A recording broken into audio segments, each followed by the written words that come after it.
Alright, video running. Hello, it's Gil from Skipley Farm. And here we have a pear subject. This is a three-way pear on here. Kind of hard to see which is which. Tags are lost. But I think it's Bartlett, Comise, and probably Bosque. I'm not sure where things are in that. But anyway, so pear trees grow tall, generally, unless they're grafted on quince rootstock. And quince is a little tree, generally. So it's rare to graft on quince. Mostly they're on something that does 80% of standard, which is, 40 feet is standard. A Seckel pear tree is more like 20. But Old Home Cross Farmingdale rootstock is a popular one, and there's number 87, 97, and 333. There's probably a dozen other rootstocks.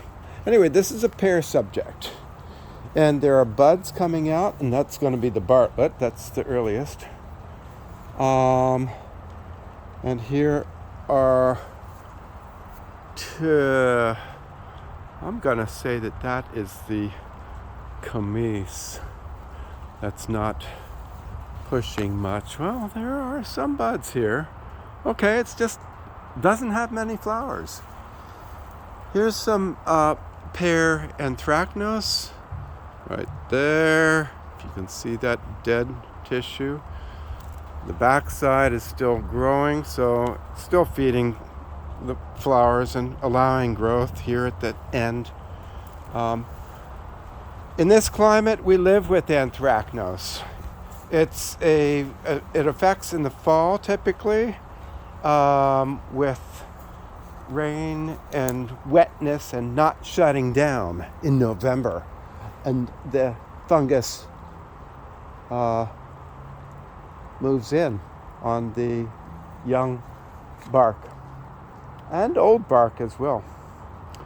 Anyway, now I would use loppers on this, a saw, and in my case, power pruners. There's my finger in the way, sorry. Wonder how long that was. Sorry about that. It's just as well to be listening to me talk. Loppers are your coarsest cutting. This tool is less, is more fine, can get in really close. See, there's a tag. These old tags, plastic tags, still going. It's taking some lower wood that gets in the way of mowers maybe, but why not pick fruit off the ground? As long as the rabbits and the mice aren't eating it, it's not a bad place to collect fruit. It's low-hanging branches. The kids love it, right? I'm looking for weak wood, just like the blueberries. This is just not... Well, no, that's weak. It's got some new growth here. It's not a bad place for branch. I say, if you're concerned about walking around and mowing, well, then make your tree high so you can, an umbrella style, and there you've got something to sit under. Anyway, that's what you can discern with the pear tree. This one, with weight of fruit, these branches should come down and eventually make a big old umbrella here. And ideally, I think it would be 7 or 8 feet, just peeking over your head, but then you don't need a ladder. So all these branches are ready to roll down here. They could be weighted down. You put a cinder block on the ground and put a string or tie to it. But you can also give it a push while it's got fruit. In the commercial orchards, we'd actually take these branches and crack them, give them a little crack. It's it doesn't harm them. They'll continue to grow. It's a longitudinal crack, and of course all the fluids are going up and down. So if it cracks longitudinally, nothing's lost. It just weakens the branch, and then it hardens up again. So that's one way to set your branch. Branch spreaders, putting sticks in here. You can get your prunings and prune a branch spreader. Pears are very common to have narrow crotch angles like this. Anything less than 45 degrees is considered a narrow crotch. And you get something called bark inclusion right in here, and it's a weak point. You get loaded up with fruit, and it's going to snap right out, right there. So if there's a choice to cut something, it would be something, I'd take the smaller one of this out.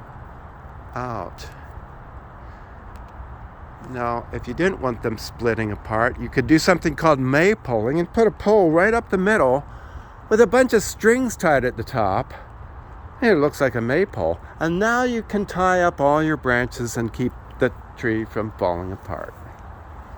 Maypole system. So this is you could do that on many fruit trees. But pear is common to have breaking out. So is plum in our climate.